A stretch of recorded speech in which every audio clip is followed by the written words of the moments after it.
and welcome to Fresh Ideas with Age Well. We are in the beautiful City Market kitchen. I'm Carrie Botras. I'm the Nutrition and Wellness Coordinator for Age Well.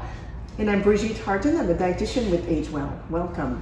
Thank you. And we are here, like I said, in this beautiful kitchen at City Market. They have provided all of this beautiful food for us to cook and to make these amazing meals. So we are so grateful. Very grateful. I know. So gracious. It's so gracious, and I love being in here. So today is all about lentils. How to love lentils. I want to say everyone loves lentils, but I think everyone doesn't love lentils. Right? Some folks haven't tried lentils yet. Exactly. So my goal today is to do these 2 recipes with lentils. You can make a batch of lentils and make these 2 recipes. They're quick, they're easy and delicious. And to talk through what is so great about lentils. Why would you want to cook with them? Why do they taste delicious? Or maybe you don't think they taste delicious, but then you're going to try them and they actually do taste delicious. They do. So as we get started, I'm going to have Brigitte share with us just some of these benefits of lentils and why they're so important to start incorporating in your diet. Definitely. Okay. Yes. So lentils are actually a legume, and they are full of protein, fiber, all sorts of vitamin B nutrients, and there's different variety. There you have the red lentils, which we have over here. Let me show you. So red or orange lentils, and then we have more a green color. And the difference in nutrients is very similar. So there's not a big difference there. And this is what they look like when they're cooked. So this is the finished product of when you just do a batch of cooking lentils. So I started with the red lentils. These take about 12 to 15 minutes to cook. Easy. So easy. In here I have vegetable broth. You can use chicken stock, you can use beef stock, you can use water, kind of whatever. The vegetable broth just adds an infusion of flavor. Right. And then I just have some oregano and some salt and pepper. Cook that for 20 minutes. They're creamy, they're delicious. We're going to do our 2 recipes with this. I'm going to do a lovely lemon lentil soup. And then we also have a creamy lentil, kale, and artichoke sauté over brown rice. So you can prepare these ahead of time. You can do all of your vegetables for your soup and your stock in there, and then you're just going to add your lentils into this, blend it up, and you have your soup. So you don't even have to worry about doing that in stages. Right. Now, how long can you keep lentils in your refrigerator if you're going to use them in different recipes like this? I think it's about 4 days you want to do that. You don't want to do that any longer than that.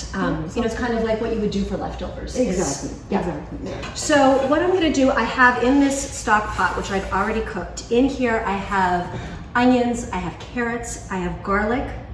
I've added my vegetable stock. I have some cumin, salt, pepper, a little bit of oregano. I'm gonna add my lentils into this. I have an immersion blender, which is this handy dandy tool, which I just love. If you don't have one of these in your kitchen, they are amazing because you can put together all your ingredients for your soup. You can blend it all up. You can do so many other things with this. You can do smoothies with this. It's such a great tool. And if you happen to not have one, you can still make your soup. It's just going to be a little chunkier. Absolutely. Some people like that. Absolutely. And you don't even have to blend this. That's the beautiful thing about this soup is because your lentils are creamy, I've got, all my other small chopped vegetables in here. I've also added some corn. I did frozen corn. You could do canned corn. You could do cream corn. You can do fresh corn. You could do corn that you have, corn on the cob that you grilled the night before. Take it off the cob, put it in here. So delicious. So again, you can have a chunkier soup, a creamier soup. I won't even puree this all the way. I'm going to do it halfway. So I'm going to take about 3 spoonfuls of my lentils because I want to have some of my lentils for my other dish. And I'm just going to put those right in. And again, these are cooked, so they're nice and soft. They're creamy. I have all my other ingredients in here. I'm going to give one more added scoop because we love the lentils.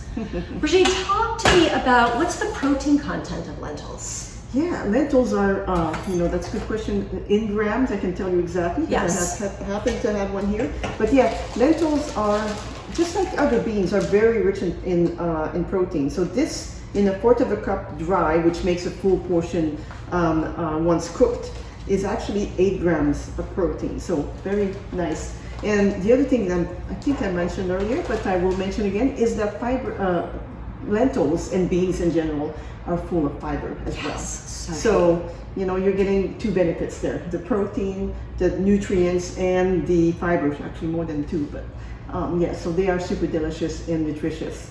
And the other thing too is they're, unlike other beans, where you have to soak them if you're gonna cook them, you know, if you're gonna buy them like this in a bag. These you don't have to soak. They're ready to cook right away. So right? delightful, yes, And they absolutely. take only 15 to 20 minutes, so very quick. Absolutely, absolutely. So it's a quick, easy meal. Again, if you want to try and get prep done ahead of time, you can have these lentils cooked. And then again, this total time is about 15 to 20 minutes. Right. Once you put it together.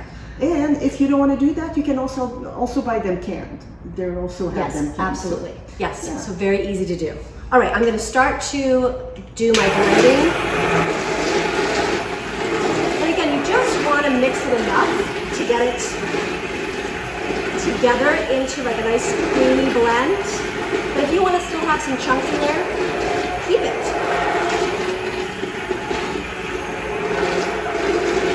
All right, so let's just take a little look at this. It smells really good. Doesn't it smell so good? All right, so I'm just gonna grab my ladle. I'm just gonna pull up a ladle of this. So again, we have, let's see, we still have some of our carrots, some of our corn in there. You can still see the components of it, but you do have like that creamy consistency of the lentils in there. So it's starting to really come together as a nice soup. I'm gonna take my bay leaf out of here. You always want to remember to take your bay leaf out. I always add this in any soup I make. It just infuses flavor. So nice flavor, yes. It's such a nice flavor, but don't eat your bay leaf.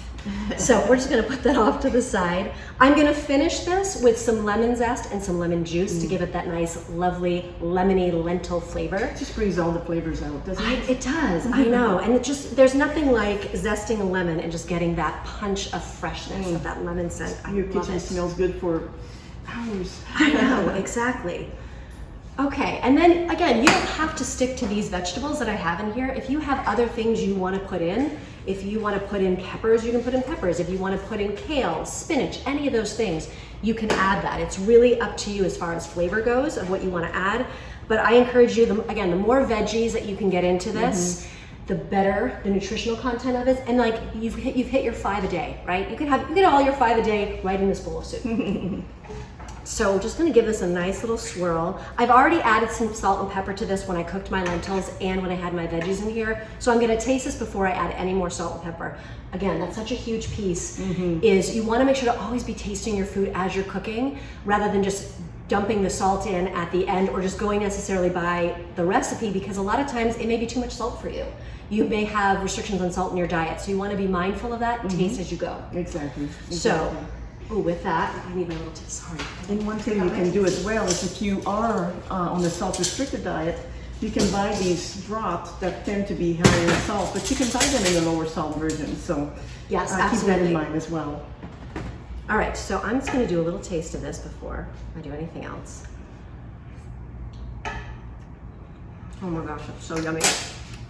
I'm gonna add a little more lemon because I like mine really lemony. And I'm gonna add a little more salt and pepper. And again, if you want to add more protein to this, you could grill up some chicken breasts. You could grill up some chicken thighs. Okay, so I'm going to add some more lentils to this. I'm going to add a little more lemon. I want to have more infusing of flavor. And again, this is what's so lovely when you're cooking and you have these different components out. You can add as you go to adjust those flavors. And I think that's really important. A lot of times when we're cooking and we're doing a recipe, if we just go off of the recipe and we're not tasting as we go, we're not able to make those adjustments. Right. And you know, everybody's tastes are different, what they would like to have. Some people want to have more spice, less spice, want to have, you know, more lemon, more acidity, less acidity. So you really want to be tasting that as you go.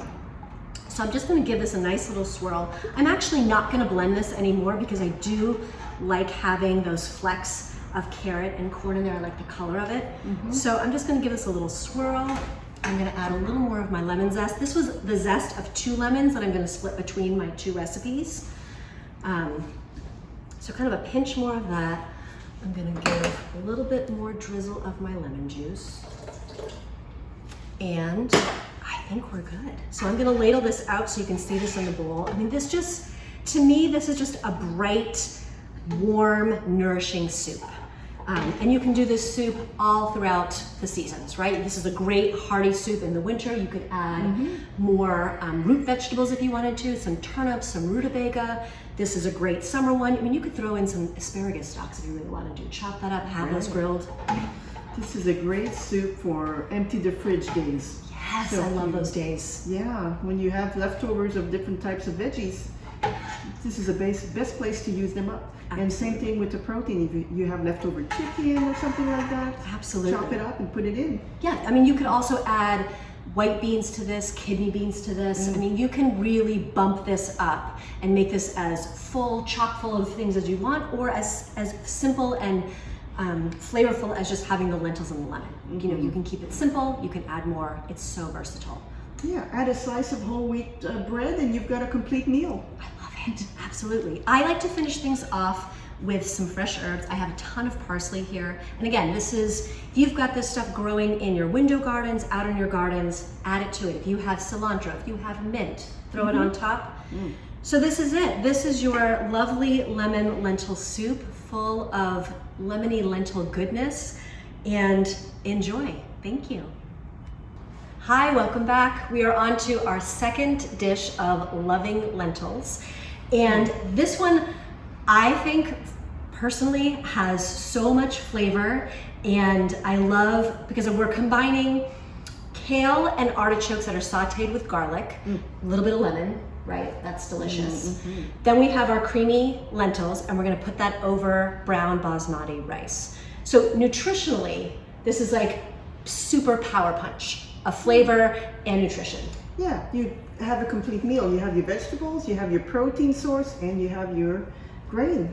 So right there, you're all set. Absolutely. And I love the fact that you can use any different type of rice. I mean, I like the brown basmati rice because I feel like it's not just straight brown rice. It has a little more like chew and flavor to it. But you can use jasmine, you can use black rice, you can use white rice. You could use any type of rice that you would like. If you get that container from the Chinese restaurant that we all get that just sits there and you're like, what am I gonna do with this rice? This is what you can do with that rice. Delicious recipe.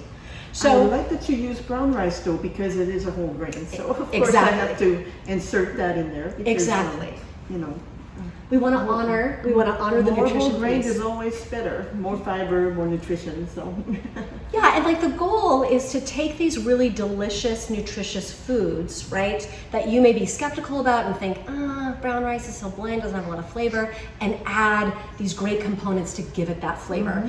That's going to be mindful of the salt, it's going to be mindful of the fat content, it's going to be mindful of these things that are not going to be necessarily good for you nutritionally if you have excess of them, but if you have enough of them, like a little bit of the olive oil, you need that fat, it's going to give you this great tasty meal. Right. Yeah. And if you're adding the salt as you're cooking, it blends into many portions as opposed to adding at the table, which a lot of people do, and you end up adding a lot more if you do that. So. Absolutely, absolutely. Yes. So I've already added all my seasonings to this. I cooked my lentils in my vegetable stock that had a little bit of salt, a little bit of pepper, a little bit of oregano, so I've got that flavored. I cooked my brown rice just in like the classic way you want to cook your rice, a little bit of salt in that. In my saute pan, started with olive oil, added my kale, my garlic, sauteed that. I did a jar of artichoke hearts that just come in, it's like a 14-ounce jar in water. Great, inexpensive way to, you know, again, add some maybe different types of vegetables that you wouldn't normally add, right? It's nice to have a little variety, so trying new things. Absolutely, right? If you're like, I don't know about artichokes, try it in here because you have all these other things that you can put in with it. So I'm just gonna take a scoop of my brown rice. That's gonna be kind of my base on my plate. And then I'm gonna add my lentils on top of that. So you wanna get a nice spoonful of your lentils. I'm gonna go right on top of that. And then I'm gonna add a very large portion of my vegetables, which again, this has so much color and flavor in here with your garlic, your salt, your pepper, your artichokes, your spinach. So pretty, look at those colors. I know, right? And I do have a little bit of Parmesan Romano cheese, and I'm just gonna finish off just to give a little like salty creaminess. You don't have to, but I never say no to cheese, personally. And then if you do wanna give this a little bit of kick heat-wise, you could do Tabasco, you could do Sriracha, which is my favorite, which, you know, That's kind of everywhere, and it's my go-to hot sauce. Or you could just do straight up cayenne pepper. Just do a little sprinkle on top. You could do red pepper flakes. Any of those would be delicious. Give it that extra kick. I'm gonna take a big old bite of this so I can tell you, I'm gonna get all my components in here, my spoonful. And I'm going to say a couple words here about the kale. So I know some of you will be concerned because you may be on blood thinners, coumadin, things like that, and you may be concerned about the vitamin K content. And kale, yes, is quite high in vitamin K, so nutritious though. Lots of really, lots of nutrients in kale. But you're right, it does have a fair amount of vitamin K. But the thing with coumadin and blood thinners and vitamin K vegetables is actually to be consistent. So if you love kale, and you have one dish of kale weekly, then that you can do that.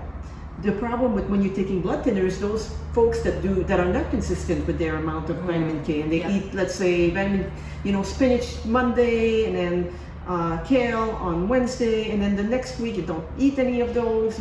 That's when you see fluctuations. So be consistent. If you love kale or spinach, for that matter, you don't have to avoid it. Just be. Make Monday kale day or whatever. I love that Monday kale day. You could do a meatless Monday kale day. Oh, perfect. There you go. And again, if you have concerns or questions about this, always talk to your doctor when you're making any type of dietary changes and you're on specific medications. Or your dietitian, right here. This is delicious. This is creamy. It's crunchy. It has like that brightness from lemon. It has that creaminess from your Romano cheese. I'm going to sprinkle a little bit of sriracha on it because I like to have that extra kick. Again, this could even be a breakfast meal. Put a poached egg over on top of it, soft-boiled egg, right? Let the yolk run in there, eat that up. This could be breakfast. So enjoy, get going on the lentil kick. They're delicious, inexpensive, nutritious.